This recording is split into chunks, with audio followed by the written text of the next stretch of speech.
Shalom is falling Yeshua. Welcome again to the Rock. One of the saddest things that I have seen is people who have allowed great opportunities pass them by as they continue on their, process of failure. It's extremely sad the amount of people that can see the things that are coming and are still trying to find a path that it's not going to be successful. It's kind of like sin. There are people that sin and don't repent. They don't pay recompense. They just sin and sin and sin and sin and sin, thinking that because judgment is not expedited speedily, is fully set in the heart of man and do wicked. Look that verse up in the Bible.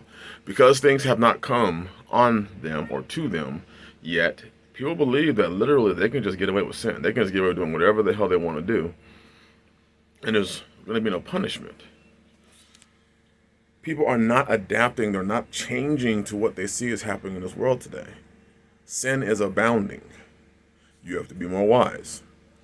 Food shortages, war, electricity issues, homelessness, crime. So many things are exploding, and there are so many that had the opportunity to make moves, let those opportunities pass them by, and another opportunity comes and let that one pass them by. And I don't think that people are fully grasping what is happening. There are people who had the opportunity, brothers, who've had the opportunity to come out and wasted them. Even if that coming out was, hey, join this brother in his homestead, work on his, homestead with him as, a helping hand or field hand, and stack your money, while you're still working in the system. And you would be in a position in a year or two that you would not be in the position you are now, which is different than the position you would have been in had you made that decision.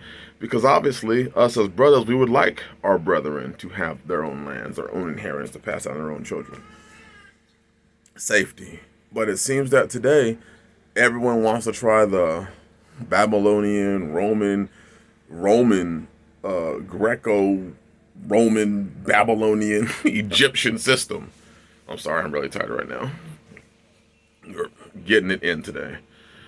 People want to try out the system as long as they possibly can and see if it works out. Then when it doesn't work out, now they want to jump on board. System.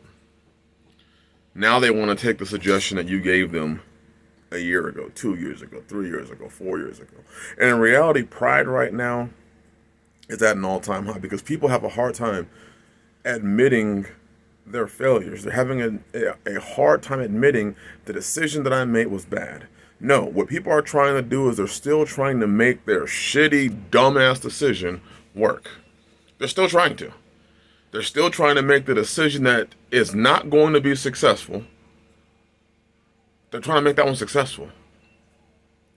Even at the cost of themselves, their children, their spouse. Everyone's still trying to make decisions that they're just dumb. And I hate saying that. But it's the truth.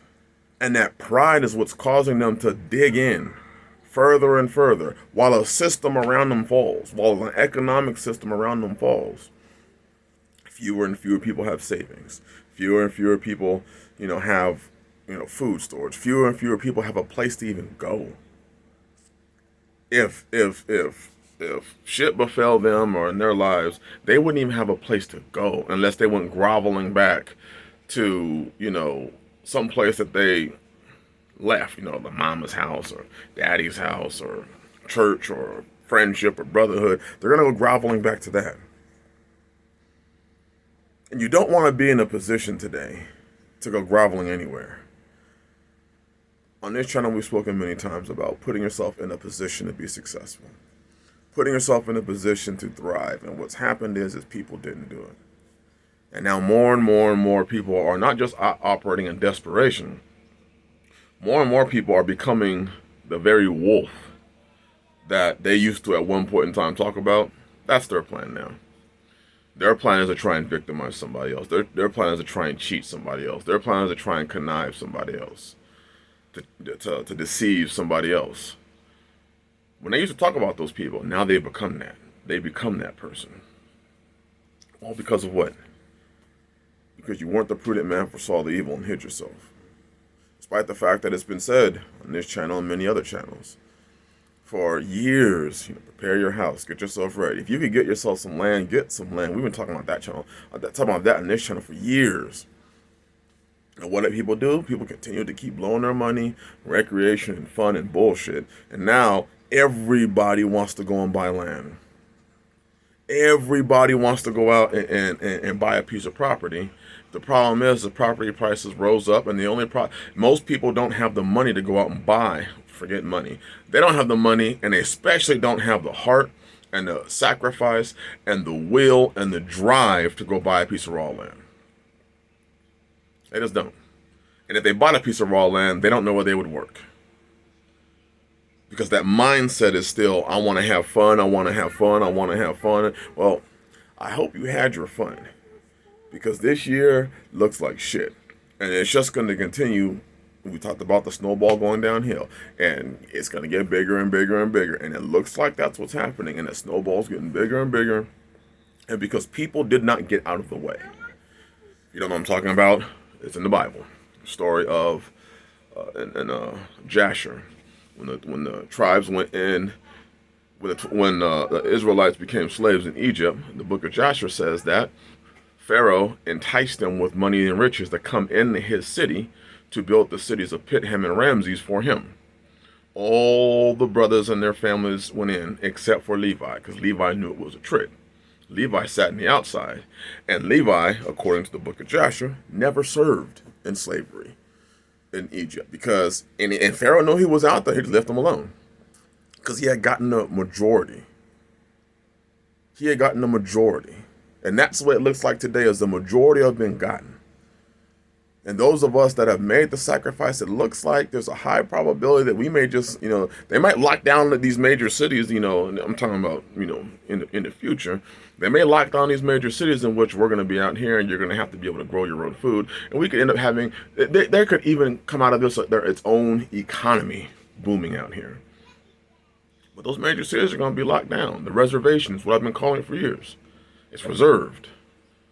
They put you on there, and they make sure that you can't go. They make sure you pour all your finances into trying to survive on that reservation. They make sure you pay your rent, you pay your water bill, you pay your power bill, you pay your gas bill, you pay your car insurance, you pay. And at the end of the day, you don't have enough money to save up to do it. And it's even worse now.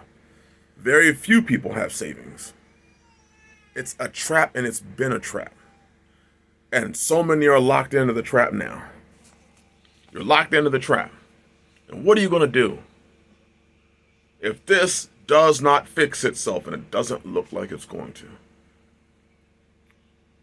What are you going to do if food prices go up another 20% this year? What are you going to do if electricity costs go up another 25% this year? What are you going to do if gas rises up another $1 a gallon right now this year? What are you going to do? Coming out of her, think about it. If you had taken the heed from, those of us that have been telling you, I'm just trying to do the job of a watchman. I was called to do.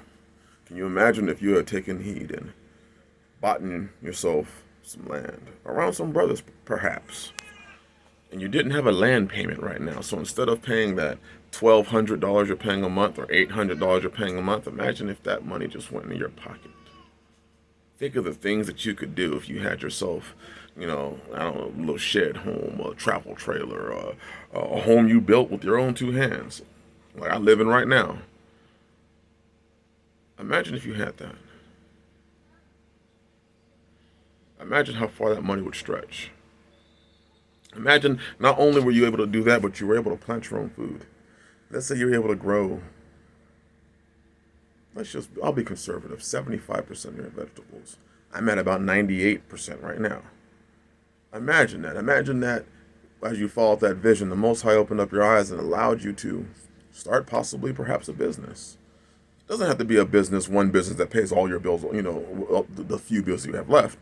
It could just be something, just one of the few income streams you have. And you were able to slowly withdraw yourself and your family out of that Babylonian, Egyptian, Greco-Roman system. And while you're watching it all collapse, and you know you're going to be affected, because I don't think that everybody's going to be affected by a failing system. Everybody is. I still go get gas. I still buy tools. Crime is still going to rise. But imagine while everybody else is spending their money the way they have to, you were able to spend your money on different things because you wanted to. You wanted to further your home, your family, your house, your homestead. I'm only saying this because it's horrifying, the emails that I get of the people that operated in pride, and they knew what they were doing. They knew where they were going to go. And they knew. Some of them even cussed me out. Only to find themselves in this position now. And my heart goes out to them, and I'm sorrowful for them. But some of them put themselves in situations that are, it's tough. You wanted to move to New York or move here or move there and make your own decisions, and as you should as a man. But the Bible says that you should do every enterprise with counsel. And today, nobody wants counsel.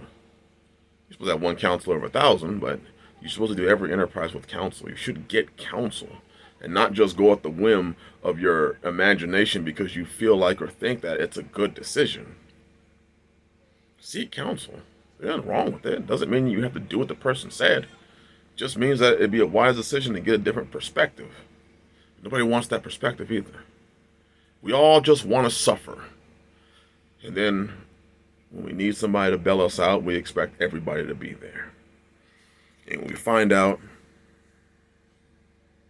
that people aren't there.